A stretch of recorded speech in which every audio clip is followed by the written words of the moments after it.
वो ये कहते थे कि ये हम श्वेत जाति, यानी कि जो अंग्रेज अपने आप को श्वेत मानते थे और दूसरे सभी लोगों को काले मानते थे कि हमारी श्वेत जाति पर भार है इस दुनिया को सुधारने का, इस दुनिया को धर्म और नैतिकता की शिक्षा देने का।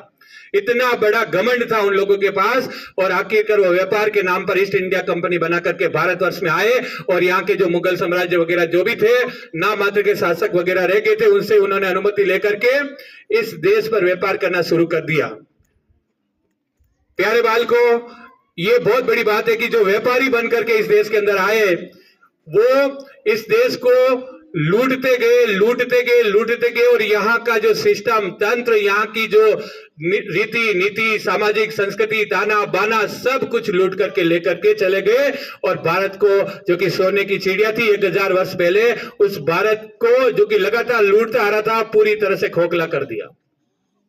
भारत के पास कोई भी नेतृत्व नहीं था, यहाँ के लीडरशिप नाम मात्र के रह गए, क्योंकि लोगों के अंदर कोई एजुकेशन नहीं थी, लोग पढ़ते ही नहीं थे, उनको क्या पता क्या सिस्टम होता है, किस तरह से इन लोगों को हटाया जाए, किस तरह से इस देश के अंदर आजादी प्राप्त की जाए, किस तरह से भारत के अंदर गणतंत्र स्थापित कर दिया जाए, क्योंकि लोगों के पास एजुकेशन नहीं थी। लेकिन जैसे तैसे,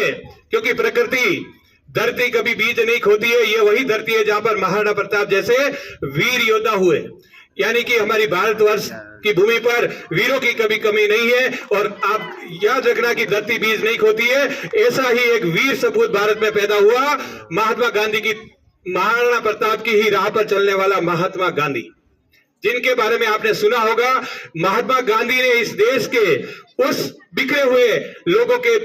मन के अंदर एक चेतना पैदा करने की कोशिश की, जिनको आजादी का क्या महत्व होता है ये पता नहीं था। लोग बिखरे हुए थे,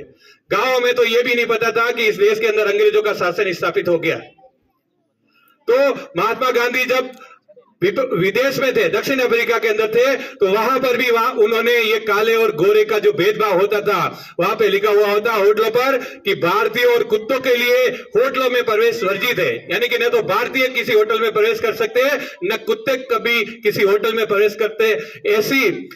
इस तरह के विचार थे उन लोगों के। महात्मा गांधी को ऐसे लोगों की जो मानसिक स्थिति थी